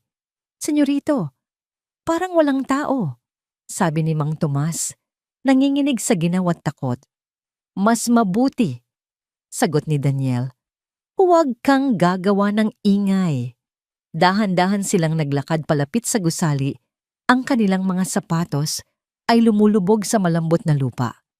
Sinubukan nilang buksan ang pangunahing pinto, ngunit ito'y nakasara ng mahigpit. Inikot nila ang gusali. Hinahanap ang ibang paraan para makapasok. Sa likurang bahagi, nakakita sila ng isang maliit na pinto na gawa sa kahoy, marahil ay para sa mga kusinero. Mas luma ito at mas mahina. Ginamit ni Daniel ang kanyang buong lakas at itinulak ito ng paulit-ulit. Sa ikatlong tulak, isang malakas na tunog ng nababasag na kahoy ang umalingaw-ngaw at ang pinto ay bumukas. Ang loob ng gusali ay mas madilim kaysa sa labas. Ang amoy ay pinaghalong alikabok-amag at kalungkutan. Gamit ang liwanag ng flashlight, nakita nila ang isang mahabang pasilyo na may mga pinto sa magkabilang panig. Ang mga pintura sa dingding ay natutuklap na at may mga agiw sa bawat sulok. Saan natin siya hahanapin? Tanong ni Mang Tomas. Titingnan natin ang lahat ng kwarto, sabi ni Daniel. Sinimulan nila ang kanilang paghahanap. Ang bawat pinto ay kanilang binubuksan. Ang mga kwarto ay halos walang laman, mga lumang kama na walang kutsyon, mga sirang upuan. Ang lugar ay isang libingan ng mga nakalimutang alaala. Habang papalapit sila sa dulo ng pasilyo, isang mahinang tunog ang kanilang narinig. Isang tunog na halos hindi marinig sa lakas ng ulan. Isang pag-ubo. Nagkatinginan sila ni Mang Tomas. Mabilis ngunit maingat silang naglakad patungo sa huling pinto sa kaliwa. Ang pinto ay may maliit na kwadradong bintana na may rehas. Itinutok ni Daniel ang flashlight at doon sa isang sulok ng madilim na kwarto, nakaupo sa isang bakal na kama na walang kutsyon ay isang babae.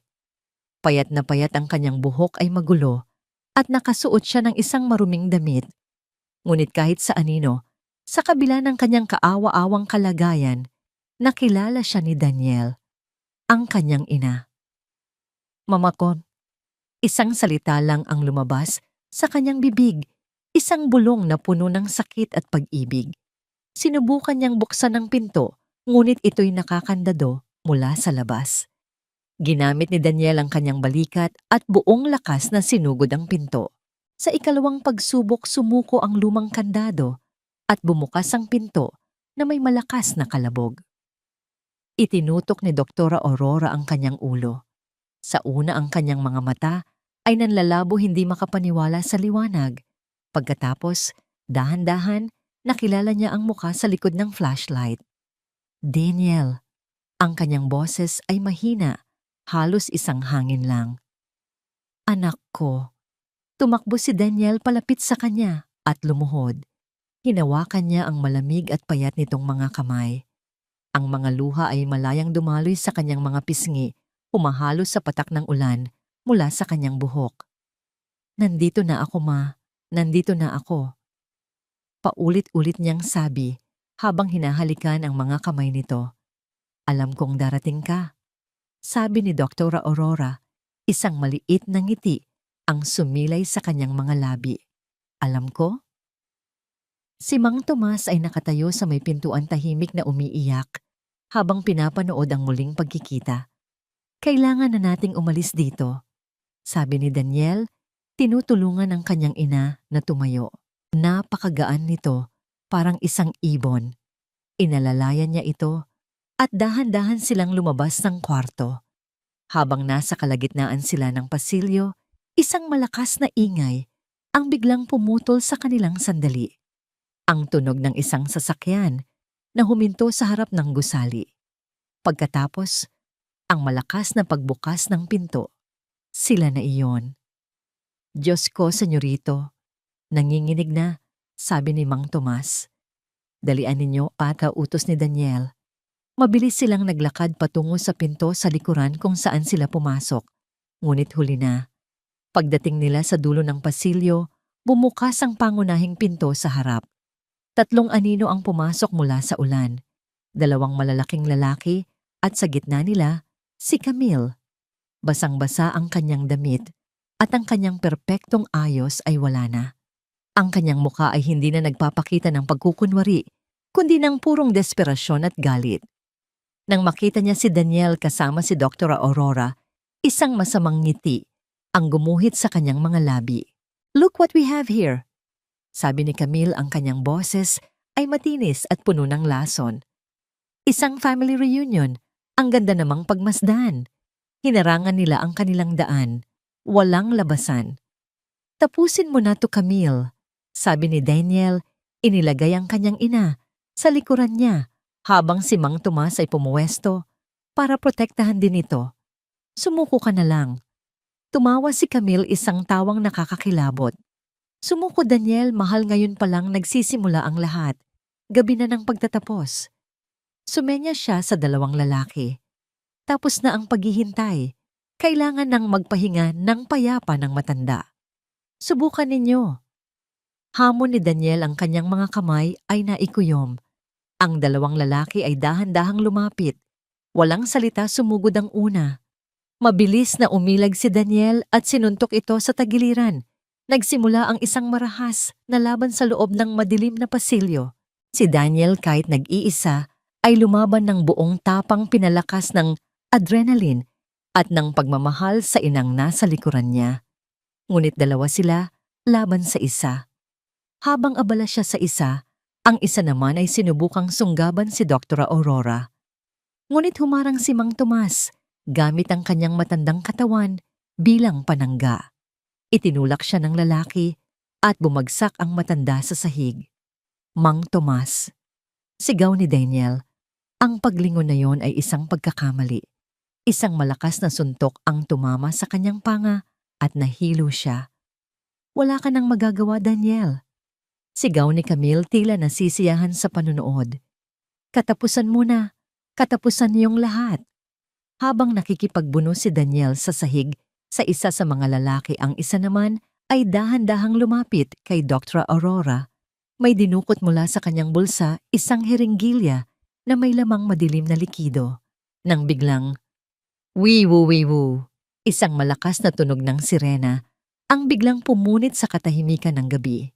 Pagkatapos ang buong paligid ng bahay ay biglang nagliwanag, mga asul at pulang ilaw na kumikislap mula sa labas tumatagos sa mga bintana. Natigilan ang lahat, ang mga pulis. Paano? Bulong ni Camille, ang kanyang mukha ay nagpakita ng purong gulat at pagkabigo. Iyon ang pagkakataong ginamit ni Daniel. Sa huling lakas, itinulak niya ang lalaking nakadagan sa kanya at sinipa ito palayo. Tumayo siya humihingal. Game over, Camille. Sabi ni Daniel, ang kanyang mga labi ay may dugo, ngunit ang kanyang mga mata ay nag-aapoy sa tagumpay. Ang pangunahing pinto ay sinipa pabukas at isang grupo ng mga armadong pulis ang sumugod papasok. Pulis baba ang armas. Tinaas ng dalawang lalaki ang kanilang mga kamay. Si Camille ay napako sa kanyang kinatatayuan, parang isang estatwang gawa sa yelo, habang ang mga kumikislap na ilaw ay naglalaro sa kanyang basang mukha. Ang kanyang perpektong plano ay naging isang perpektong bangungot. Ang kanyang inabandonang santuwaryo ay naging kanyang sariling kulungan. Ang bulwagan ng katarungan ng Maynila ay isang malamig at tahimik na lugar, isang malaking kaibahan sa nag-aalab na emosyon ng mga taong nasa loob nito. Ang hangin ay mabigat sa tensyon. Ang bawat upuan ay puno mga mamamahayag na handa sa kanilang mga kamera, mga usisero, at ang mga taong direktang sangkot sa dramang malapit ng magwakas. Sa isang panig nakaupo si Daniel matikas sa kanyang madilim na suit. Sa kanyang tabi na sa wheelchair ay si Dr. Aurora Velarde. Payat pa rin siya, ngunit mayroong bagong liwanag sa kanyang mga mata. Isang liwanag ng dignidad at katatagan. Sa likuran nila, sina Mang Tomas at Nico, parehong kinakabahan, ngunit determinado. Sila ang pamilyang binuo ng katotohanan. Sa kabilang panig sa upuan ng mga akusado ay sina Camille at Dr. Patricia. Nakasuot sila ng kulay kahel na uniforme ng bilangguan, isang malupit na paalala ng kanilang pagbagsak. Si Dr. Patricia ay hindi mapakali, ang kanyang mga mata ay laging gumagalaw, halatang kinakain ng takot. Si Camille sa kabilang banda ay pilit na nagpapakita ng isang anyo nang kawalang malay ang kanyang ulo ay bahagyang nakayuko na parabang siya ang biktima. Ilang upuan ang layo mula sa kanila, kasama ng kanyang mga abogado, ay si Don Ricardo de Villa. Nakasuot pa rin siya ng mamahaling Amerikana. Ang kanyang mukha ay parang isang maskarang gawa sa bato, hindi tinatablan ng anumang emosyon. Siya ang larawan ng isang makapangyarihang taong naniniwalang hindi siya kayang abutin ng batas. All rise, anunsyo ng kawani. Pumasok ang hukom at isang malakas na pagpukpok ng maso ang nagpatahimik sa buong silid. Nagsimula na ang paglilitis. Unang iprinisenta ng piskal ang mga ebidensya. Isa-isa, inilatag niya ang kwento ng isang karumal-dumal na sabuatan. Ang pekeng death certificate. Ang logbook ni Dr. Reyes na nagdedetalye ng labis na dosis ng gamot. Ang mga financial record na nagpapakita ng malaking halaga ng perang dumaloy mula kay Camille patungo sa Almeda Logistics at kay Dr. Patricia. Bawat ebidensya ay isang pako sa kabaong ng depensa. Unang tinawag sa witness stand, si Mang Tomas. Nanginginig ang kanyang mga kamay, ngunit matatag ang kanyang boses. Ikinuwento niya ang kanyang nakita sa klinika, ang pagbabanta ni Camille, at ang kanyang takot. Sunod na tinawag si Nico. Sa kanyang maliit na katawan, umakyat siya. Sa upuan ng kanyang mga paa ay hindi man lang umabot sa sahig. Ngunit nang magsalita siya, ang kanyang boses ay malinaw at puno ng katotohanan. Ikinuwento niya kung paano niya natagpuan si Doña Bea, kung paano siya nito tinuruan, at kung paano niya dinala ang rosaryo kay Daniel. Sinasabi po ng abogado nila na nagdedeliryo na raw po si Ginang Velarde. Totoo po ba yon? Tanong ng piskal. Tumingin si Nico sa hukom, ang kanyang mga mata ay seryoso. Hindi po siya baliw, sabi ng bata. Siya po ang pinakamatino na taong kilala ko dahil kahit kailan, hindi po siya tumigil na mahalin ang anak niya. Isang bulungan ng simpatiya ang kumalat sa silid. Ang testimonya ng bata ay mas matimbang kaysa sa anumang teknikal na ebidensya. Ang kasunod na mga oras ay isang matinding pagtatanong. Nang si Doktora Patricia na ang nasa stand, kitang-kita na ang kanyang pagkasira. Sa bawat tanong ng piskal, sa bawat ebidensyang ipinapakita sa kanya, lalo siyang namumutla at pinagpapawisan. Sa huli hindi na niya nakayanan. Bumaling siya sa kanyang abogado, umiiyak. Pagkatapos ng isang maikling pag-uusap, tumayo ang abogado. Your Honor, my client wishes to change her plea. She is willing to confess and cooperate fully with the prosecution. Isang malaking kaguluhan ang naganap. Muling ipinukpok ng hukom ang kanyang maso. Tahimik. Nang muling humarap si Doktora Patricia, iba na ang kanyang anyo. Wala na ang takot. Napalitan ito ng desperasyon para iligtas ang sarili. Sino ang nagplano ng lahat ng ito? Tanong ng piskal. Huminga ng malalim si Doktora Patricia at itinuro ang kanyang nanginginig na daliri, hindi kay Camille, kundi sa lalaking nakaupo ng tahimik sa likuran. Siya, sabi niya ang kanyang boses, ay nanginginig sa galit. Si Don Ricardo de Villa, siya ang utak ng lahat. Lahat ng mata ay napunta kay Don Ricardo na sa unang pagkakataon ay nagpakita ng pagkagulat. Sinungaling, sigaw ni Camille tumatayo. Umupo ka, sigaw ng hukom. Ikinuwento ni Doktora Patricia ang lahat. Kung paano siya nilapitan ni Don Ricardo ang kanyang mga problema sa pera at ang alok ng matanda. Tulungan siyang patahimikin si Dr. Aurora at bilang kapalit popondohan ni Don Ricardo ang isang buong ospital para sa kanya. Si Camille daw ang naging tulay at tagapagpatupad ng plano. Ang huling tinawag sa stand ay si Dr. Aurora. Dahan-dahang itinulak ni Daniel ang kanyang wheelchair hanggang sa harap. May isang mikropono na inilapit sa kanya. Ang buong silid ay naghihintay. Tumingin siya, hindi sa hukom o sa piskal, kundi direkta kay Camille. Ang kanyang mga mata ay hindi nagpapakita ng galit, kundi ng isang malalim at nakakapanghinang kalungkutan. Minahal kita, na parang tunay na anak, Camille.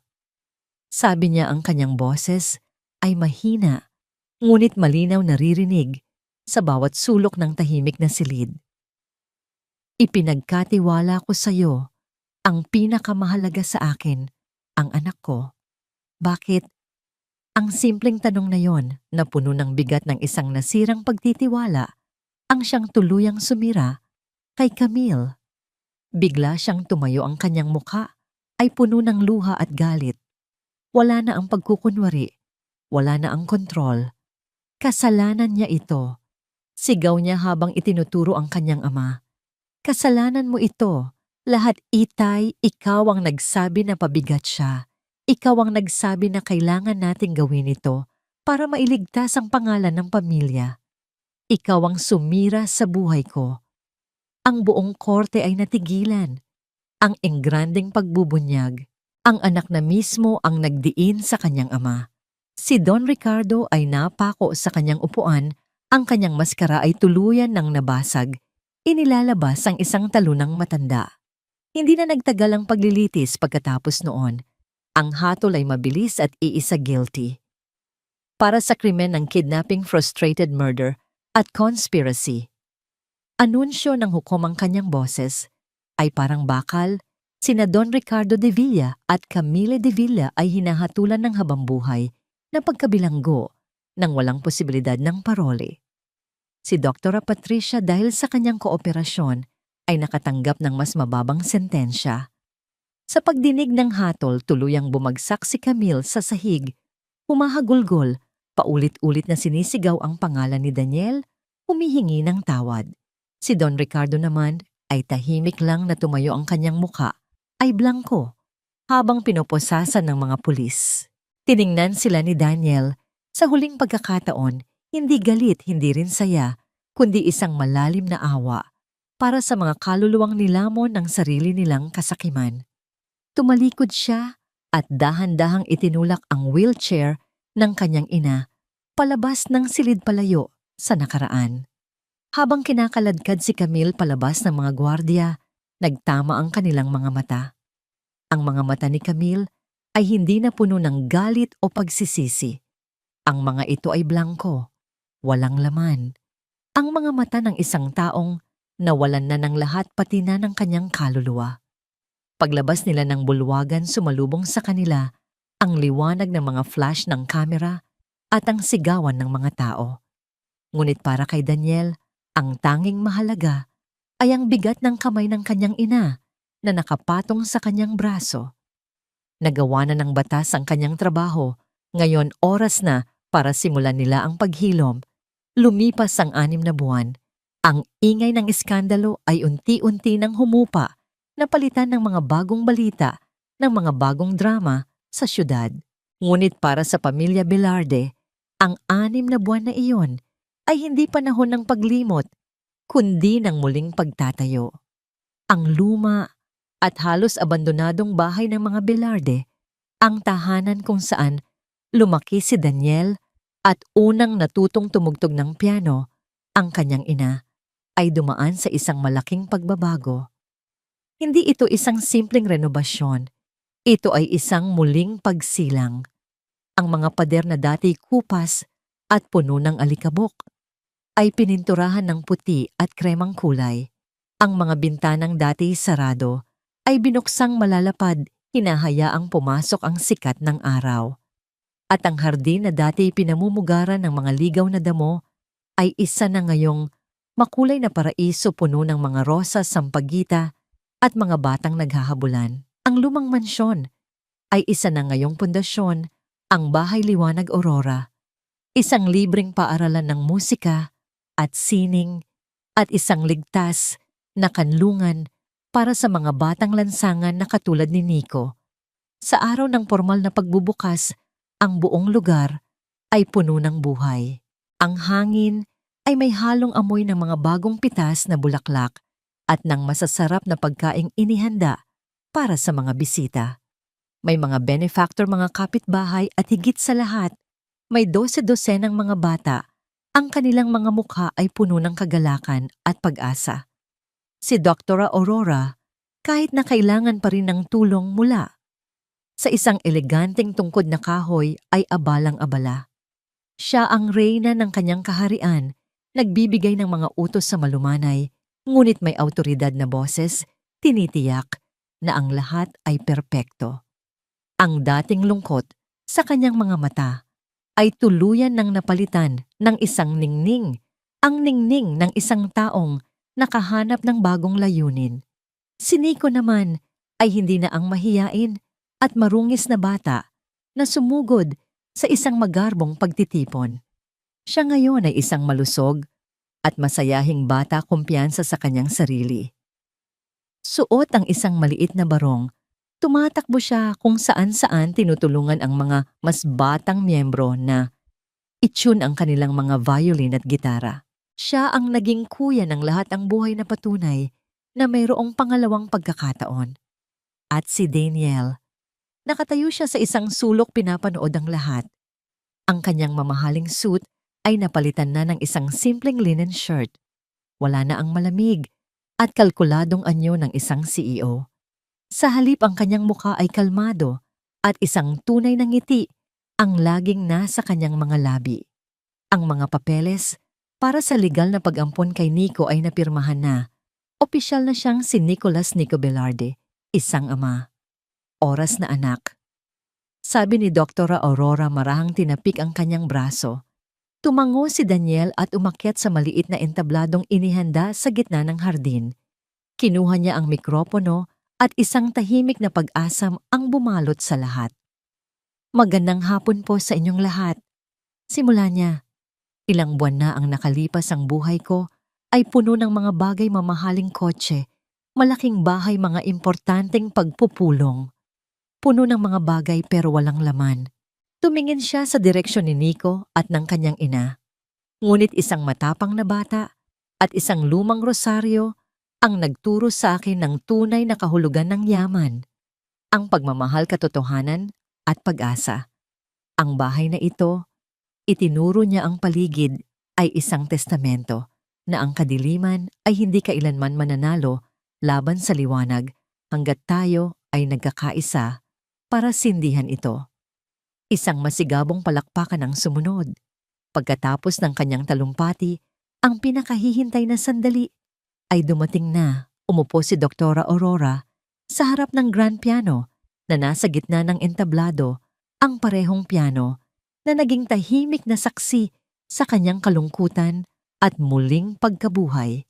Dahan-dahan niyang itinaas ang kanyang mga kamay at sinimulang tugtugin ang isang pamilyar na himig. Ang himig na dati niyang tinutugtog para kay Daniel noong bata pa ito. Ngunit ngayon, hindi siya nag-iisa. Umupo si Nico sa tabi niya at ang kanyang maliliit na daliri ay sumabay sa mga tiklado. Magkasama tinugtog nila ang isang pyesa na may 4 na kamay. Ang harmonya sa pagitan ng matanda at ng bata ay perpekto, isang pag-uusap na walang salita. Isang kwentong naglalakbay mula sa sakit ng basurahan hanggang sa kagalakan ng isang tahanan. Isa-isang sumali ang ibang mga bata, dala ang kanilang mga instrumento. Ang tunog ng mga violoncello at plauta ay humalo sa piano, lumilikha ng isang symphony na puno ng emosyon. Ang musika ay umakyat sa kalangitan, isang dalangin ng pasasalamat, isang himig ng pag-asa. Mula sa unang hanay, pinapanood sila ni Daniel, ang kanyang puso ay puno ng pagmamalaki. Sa bawat nota, naririnig niya ang boses ng kanyang ina. Sa bawat bata, nakikita niya ang mukha ng kanyang anak. Isang trahedya ang ginawa nilang isang milagro. Nang matapos ang piyesa, isang nakabibinging katahimikan ng namayani bago ito mabasag ng isang malakas at taos-pusong palakpakan. Kinuha ni Doktora Aurora ang mikropono, ang kanyang mga mata ay nagniningning sa luha ng kaligayahan.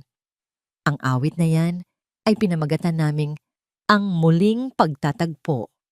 Anunsyo niya. At ito ay para sa aking anak na hindi kailanman sumuko at para sa aking apo, si Nico, na naging aking mga mata noong ako'y hindi makakita. Tumakbo si Nico para yakapin siya at umakyat din si Daniel sa entablado.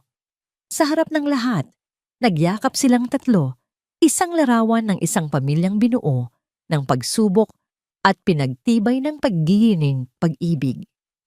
Habang nagpapatuloy ang kasiyahan, lumayo si Daniel, saglit tumayo sa may beranda at pinagmasdan ang masayang tanawin. Inilabas niya mula sa kanyang bulsa ang lumang rosaryo na gawa sa perlas. Tinitigan niya ito, pagkatapos ay hinalikan. Hindi na ito isang simbolo ng sakit, kundi isang alaala ng isang himala. Isang maliit na kamay ang humawak sa kanya.